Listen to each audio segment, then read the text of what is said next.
hidhamtoota siyaasaa keessa obbo Lidatuu Ayyaaloo mana hidhaa irraa mirga wabii birrii 30,000tiin akka gadhiifamu murteessa jira. Shireedhaaf hidhamti. Shiraaroo miti. Shireedhaaf hidhamtutti lola guddaatu godhamee lolaa osoo hin gubbaattu pireezidaantii naannoo Tigraay Dabratsiyoon ajjeefamee jira. Geetaachoo Raddaa madaa'ee jira. Odeeffannoo jettee dabarsanii turani. Odeeffannoon kun lachuu geejjiba. Mootummaan Ameerikaa senetiin isa mana jechuun marii olaanaa Ameerikaa jechuudha. Mana caffee olaanaa paarlaamaa Ameerikaati qaamni wal dhabee lachuu waraan dhiisanii akka marii rakkoo isaanii furatan ka gaafatu yoo mootummaan Itoophiyaallee waan kan hin kaballe warri naannoo Tigraay gochaa jirullee waan kan hin kaballe lachuu isaanii irratti qoqqobbiin darbuu akka deemu kan dubbatamaa jiru. Yeroo ammaan tanatti Abiyyi irratti qoqqobbiin darbuu qabaa ka jedhu warri jechuun Ameerikaa kan dhimma gaafa Afrikaa qorachaa jiran hedduun barreessaa akka jiran kan argamee jiru.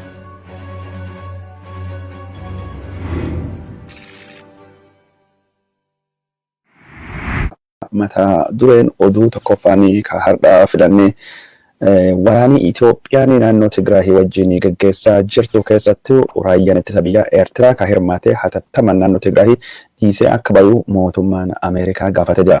Mootummaan Ameerikaa waraanii Eertiraa Itoophiyaa keessatti hirmaachuu qormaata godheen mirkaneeffadhee jira ka jedhe. Kanaan duratti mootummaan Eertiraa raayyaan isaa Itoophiyaa keessatti bobba'u karaa suuraalee saatalaayitiin akkasumas koominikeeshinii guutamee fi maddeen dippiloomaatotaa fi baqattoota naannoo Tigraay ka Suudaanitti baqatan irraa hubadhee jira jedhee ibsa baasuun isa ni yaadatama. Yeroo ammaan tana Eertiraan waraan kan keessattuu hirmaachuun rakkoo Itoophiyaa walxaxaa godhuudhaan gara rakkoo naannootti ol guddisaa akka jedhe mootummaan Ameerikaa hatattamaan Eertiraa waraan kan keessa harka baafachuu akka qabdu mootummaa Itoophiyaa akka yaadachiise ka maddii oduu Bloomberg gabaase. Odeeffannoon kun akka jettutti Eritiyaan biyya xiqqoo dinagdeen ishii laamishaahee bututte abbaa irrummaa nama tokko Isaayyaas Afwerqii jedhamu jalatti bultu biyya isii keessatti heeraa fi seeraa fi filannoo fi mirgi pireesii kan jirre biyya Kooriyaa kaabaa Afrikaa jedhamtee beekamtu ka ummatiisi hiyyummaa fi gadoo fi gadadoo hamaadhaan miidhamu jechuudhaan dubbata jira. Eertiraan biyya xiqqoo uummata miiliyoonii 5 taatullee waraana 200,000 ol qabdi.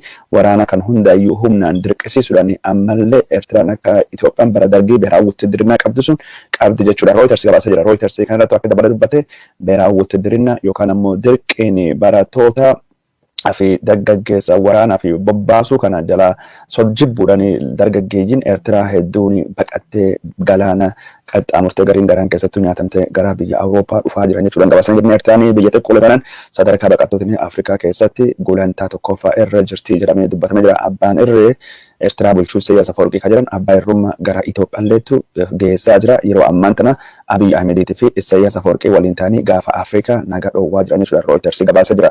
Mootummaan Ameerikaa waraanii Eertiraa Tigraay keessatti bobba'u kan yaaddesse waraanii Eertiraa hatattamaan haa bahu jedhullee mootummaan Itoophiyaa Abiy Ahmedii biyyi ollaa waraan kan keessattuu hirmaattee hin jirtu jedhe dubbata jira.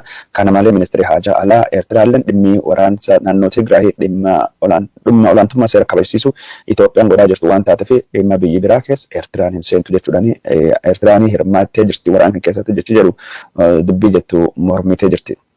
Odeeffannoon keenya kabira kan isin gahaa jirru hidhamtoota siyaasaa keessa obbo Lidatuu Ayyaaloo mana hidhaa irraa mirga wabii birrii 30,000tiin akka gadhiifamu murteessa jira. Kana kan murteesse mana murtii waliigala Oromiyaa yookaan ammoo Oromiyaa Supreme Court ka magaalaa Adaamaa keessattuu dameen godina Bahaa Shawaa dhaddacha har'a oole irrattu akka ta'e mirkanaa'ee yookaan murtaa'e. Kanaan duras obbo Lidatuu Ayyaaloo akka mirga wabiitiin bahu murtaa'ullee abbaan alangaa Itoophiyaatii fi poolisiin Oromiyaa gadhiisuu akka didanii kan argamaa jiru.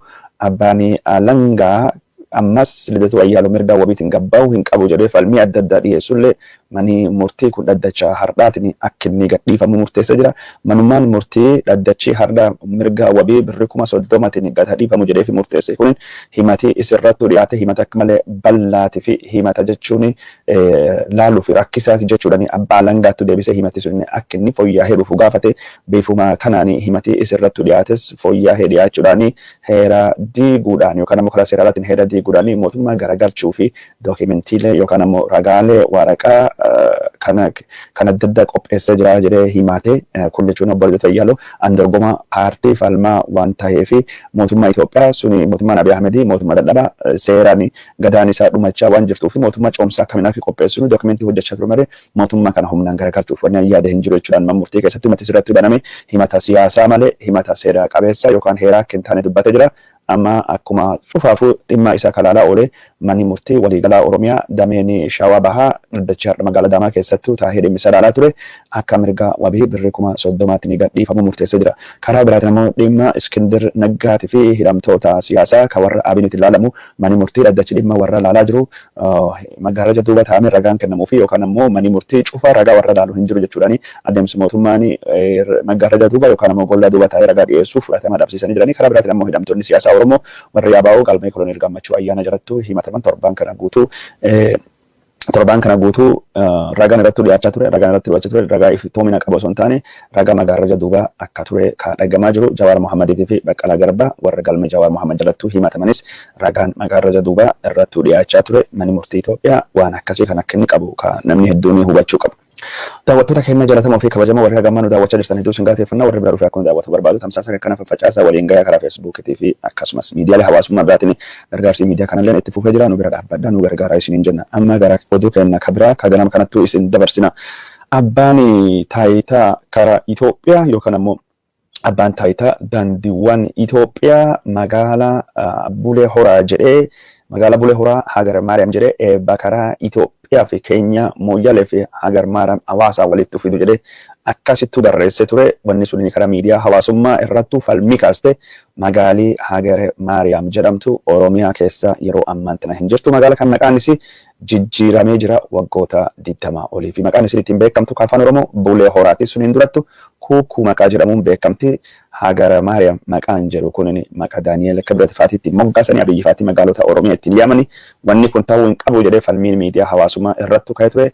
Abbaan taayitaa karaa Itoophiyaa ibsa baasee jira. Karaa miidiyaa hawaasummaatiin ibsa baasanii dhiifama gaafatee jira. Maaliif karaan kun Bulee Horaa yookaan Kuukuu yookaan maqaa Oromoo odoo hin taane Hagar Maariyaam akka ta'ellee dubbatee jira. Akka inni jedhutti piroojeektiin karaa daandii Itoophiyaatii fi Keenya walitti fidu kun hojii ka jalqabe waggoota 8 duratti.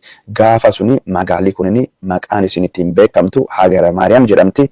Kanaaf maqaan amma Hagar Maariyaam jedhamu kun akkasitti bahee duranaaf ammoo maqaa biraa ni sirreessina jedhee abbaan taayitaa Itoophiyaa odeeffannoo dharaa yookaan odeeffannoo kijibaa baasee jira. Karaan kun dhugaadha. Waggaa 8 durattuu jalqabe. Gaafa karaan kun jalqabellee Bulee Horaan Bulee Horaatiin beekamti. Bulee Horaa magaalaa gudditti godina Gujii lixaa hundurattu Gujii dhihaatti hundurattu gaafa godina Booranaa durattuu bultu keessatti bulaa turteeyyuu maqaan ishee ka'aanalleen aanaa Bulee Horaati. Magaalillee magaalaa Bulee Horaati. Abbaan taayitaa Itoophiyaa abbaan taayitaa karaa Itoophiyaa nama kijibuu waan barbaaduu fi waggaa 8 durattuu taatee jedhee maqaan Bulee Horaa jedhu akka kalee dhalate tokko yookaan ammoo waggaa 8 durattuu akka dhufe tokko fakkeessuu fi beentu kunini karaa Oromaa jechuun magaalota Oromiyaa afaan Amaariffatti deebisna jedhee warreen nafteenyaa ittiin qabsaawaa turesanii. Odeeffannoon har'a isinitti himu deemnu ka biraa baqattoonni Suudaanii seenanii ka naannoo Tigraay wanti isaan himachaa jiran seenan dhaga'uu fi nama golgoleessa guddoo nama suuqanneessa. Nama jechuun billaan mormii irra murame du'e jedhamee biraa deemame. Nama fannifamee haadattuu hidhamee jechuun du'e jedhamee biraa deemame kan lubbuun of dhaqqabee lubbuun hafe jechuun Suudaanitti galan san keessa nama tokko maqaan isaa Ashannaafi ka jedhamu maddeen oduu Awurooppaa kun seenaa isaa gaazexeessonni Awurooppaa barreessaa jiranii. Ashannaafiin kun nama dhalata Tigraay tokko motorsaayikiliin oofaa ture gaafa waraanii naannoo Tigraay irratti baname waraanii Itoophiyaa haleellaa godhaa ture. Odoo deemaa jiru warra milishoota naannoo ollaatiin marfame jira. Naannoo ollaa jechuun Amaaraadha. Nu milishoota dhaabadhanii motora irraa buusanii achiin dubattuu reeffi nama Tigraay hedduutu jira. Warri isaallee fuudhanii haada mormatuudhaanii fannisanii innillee gaggabee of wallaalee waan du'e ufseha mormii isaa madaa qaba. Mormii isaa akkuma jiruun marsaa mormii isaa gadaanisa jira. Madaatu jira. Du'e jedhanii bira deemanii innillee waan du'e gaggabee ture. Achiin duba sa'aatii muraasa dubattuu Ashannaafiin kun bayyaanate. Ashannaafiin motorsaayikiliin deemaa dhufe. Yoo inni uf arge tuula reeffaa uummata afaan Tigiriinyaa dubbatu jidduutti uf arge. Nama kanattuu baqatee dhufe. Gadaannisni kun mormi isaa irra mul'ata. Madaan kunis irra mul'ata. Seenaa gosa kanaa milishoonni naannoo Amaaraa nu qabanii akkanattuu nu ijjeessanii nama kenna. Akkan godhan jedhee gidiraa hamaa keessa bahanii darbanii bala gurguddaa keessa bahanii darban. Ashannaafiin kun gaazexeessitoota Awurooppaattu jechuun Ameerikaattu riippoorteraattu hime amma mata duree oduu tahee wanni Ashannaafiin kun bayaa jira. Ashannaafiin qofa miti seenaa gosa kanaa ka dubbate. Kanaan durattu namni tokkini kan umrii 35 Agence France Presse yoo himu dubartoota ulfa qabanii afur immoo akkas gara isaanii qalanii daa'ima keessa baasanii daa'imni Amaaraa daa'imni Tigreen dhalatin jedhame diina jedhame gara tarsasanii ulfida dubartii keessaa baasanii haadhallee daa'imman ajjeesanii jedha. Ijoollee xixiqqoo gan kudhanii gadi morma irraa muraa turan ijoollee hedduu argina jedhanii dubbachaa turanii wanni naannoo Tigraayittuu milishoonni Amaaraa godhaa jiranii akka malee waan hamaadha. Golgoleessadha kanatti deemaa jira. Kanaan lakkoofsi dhageettanii fi gurri isin buusne daawwattoota keenya jaalatamuu fi kabajamoo odeeffannoon waraanni naannoo Tigraay keessa ammallee hammaatee itti fufee jira. Milishoonni Amaaraa kalee jechuun waraana gurguddaa gaggeessaa turre mootummaa Itoophiyaa wajjin lafa Tigraay garaa lixaa Shiraaroo jedhamtu jiddu galeessi lixaa Shireedhaa fedhamtu Shiraaroo miti Shireedhaa fedhamtutti lola guddaatu godhamee lolaa osoo gubbaattu pireezidaantii naannoo Tigraay Dabratsiyoon Dabramikaal ejjeefamee jira. Odeeffannoon ammoo aktivistoota Habashaatti barreessaa kana aktivistoonni Somaalee Habashaa deeggaran Muktaar Usmaanoviich fa'aati hundi barreessanii turanii Dabratsiyoon ejjeefamee jira. Geetaachoo Raddaa madaa'ee jira. Odeeffannoo jettu dabarsanii turanii odeeffannoon kun lachuu kijiba namni madaa'e illee namni ejjeefamee namatti hin jiru. Waraanii bifa hadhaawaa taheen gaggeeffamaa akka inni jiru kadhagamee jiru. Mootummaan Itoophiyaa waraanii gaggeeffamaa jiraachuu amanee jira. Garuu injifannoo argachaa jira jechuudha. Warri dubbii himtoota raayyaa ittisa biyyaa miidiyaa Itoophiyaa irratti dubbachaa jiran karaa suniin kanatti deemaa jira. Waraanii gaggeeffamaa jiru gargaarsi namoomaa dhiyeessuu akka malee rakkisaa godhe jechuudhaani koomishiinarii mirgoota ilmaan namaa mootummoota gamtoomanii Miisheel Bachelet dubbattee barreessitee jirti. Itoophiyaa keessattuu ajjeechaan hamaan karaa mootummaatiin gaggeeffamaa jira. Dubartiin gudeedamaa jirti. Ijoolleen xiqqoon ajjeefamaa jirti. Yeroo ammaa kana mirgi ilmaan namaa akka malee sarbama qabeenyi mancaawaa jira. Wabiin jiraachuu hin jiru naannoo Tigraay keessatti baqattoonni gargaarsi namoomaa argachaa hin jiran jettee dubbattee jirti. Karaa marsaa koomishinii mirgoota ilmaan namaa mootummoota gamtoomanii Jiniivaa irraa maxxansisaniin akkasumas yeroo ammaa kana gargaarsi namoomaa naannoo Tigraay keessattuu kennamaa hin jiru. Hospitaalonni meeshaa gargaarsaa dhabanii dubartii deessisu madaa yaalu dhukkubsootaa fi qorichi kennamu dhabaman bishaan qulqulluu fi hospitaalota bishaan qulqulluu fi elektiriikii hin qaban hospitaalonni gurguddoon akka magaalaa Maqaleetti argaman Aydarfaati naannoo Tigraay keessatti rakkoon deemaa jirtu. Rakkoo akka malee hamaa akka taate kan dubbatamaa jiru. Mootummaan Itoophiyaa har'a karaa miidiyaa isaatiin gargaarsi namoomaa naannoo Tigraayitti oolfamaa jira jedhee dubbatee jira. Baqattoonni Itoophiyaa keessa jiranii miiliyoona tokko oli gargaarsi namoomaa akka argatan haalli mijataa argachaa jiran jedhee dubbatee jira. Mootummoonni gamtoomanii dhaabbanni baqattoota dhaabbanni mirgoota ilmaan namaa dhaabbanni qaxxaamuraa dhuma addunyaatti fi Itoophiyaa akkasumas gamtaan Awurooppaatii fi gamtaan Afrikaa baqattoota gargaaruu rakkisaa akka ta'ee fi gargaarsi namoomaa akka inni dhaqqabaa hin jirre naannoo Tigraay keessatti waraanii akka inni gaggeeffamaa jiru kan dubbatamaa jiru. Odoo dubbachaa jirru ji'a darbe keessa hojjettoonni mootummoota gamtoomanii naannoo Tigraay nama afuritti hojjeefame ji'a kan keessas kalee namni tokkinni dhaabbata International Rescue Committee IRC jedhamu irraa ejjeefamuun gabaafamee jira. Waraana naannoo Tigraay keessatti gaggeeffamaa jiru akkasuma hundaayyuu miidhaa dhaqqabsaa jira. Torbaanuma kan keessatti warra gara naannoo Tigraay refuujii kaampii refuujii yookaan baqattoota Shimaal Baadiran bakka Eertiraan qubatan deeman mootummaan Itoophiyaa dhukaasaa irratti banuu gabaasnee turre. Mootummaan Itoophiyaa garuu gabaasa irratti baneef naannoon kun naannoo waraanaa jechuudhaan itti gaafatamanii dubbii himan koomaandii poostii Itoophiyaa Radwaan Hussein dubbatee jira. Karaa kanaanii waan akkasittuu gaggeeffamaa jira. Daawwattoota keenya jaallatamoo fi kabajamoo odeeffannoon keenya kan isin biraan gahaa jirru itti fufaa jira. Riphee loltoonni naannoo Tigraay warri naannoo Tigraay kanaan duratti bulchaa turanii waraana riphee loltummaa yookaan ammoo guerrilla fighting itti deebi'anii jiranii jedhee mootummaan Itoophiyaa amanii jira. Karaa kanaan Reuters Associated Press maddeen oduu addunyaa akka malee odeessaa jiranii waraanni riphee loltummaa cimaan gaggeeffamaa Tigraay keessattuu akka inni jiru kan dubbatamaa jiru.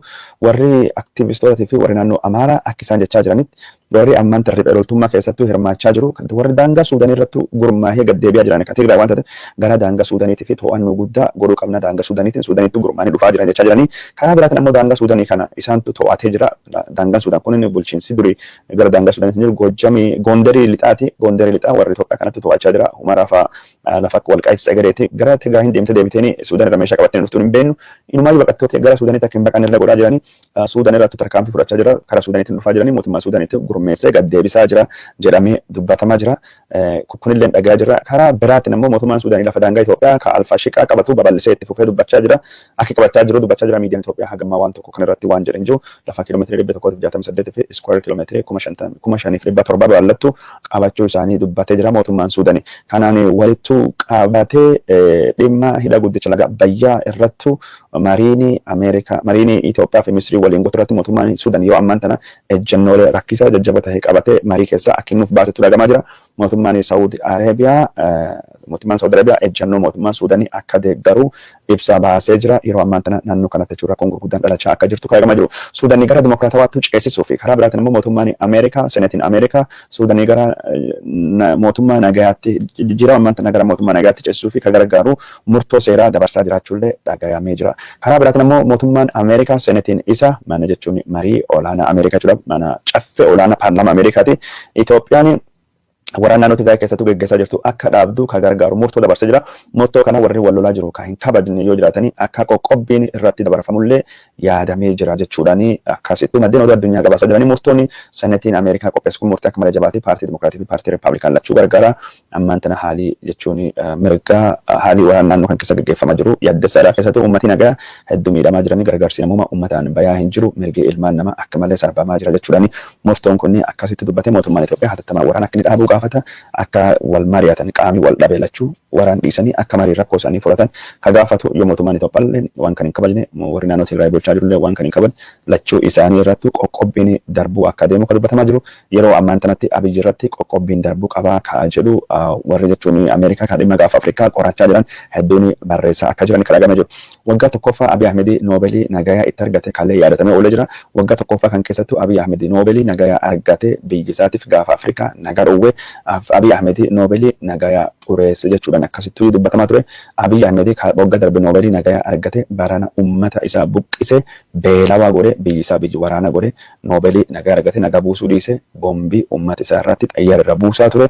Abiy Ahmed barana dhaabbanni Noobelii nagayaa argate World Food Program WFP baqattoota Abiyyi biyyi isaa irra buqqise nyaachisuu fi carraqaa jira.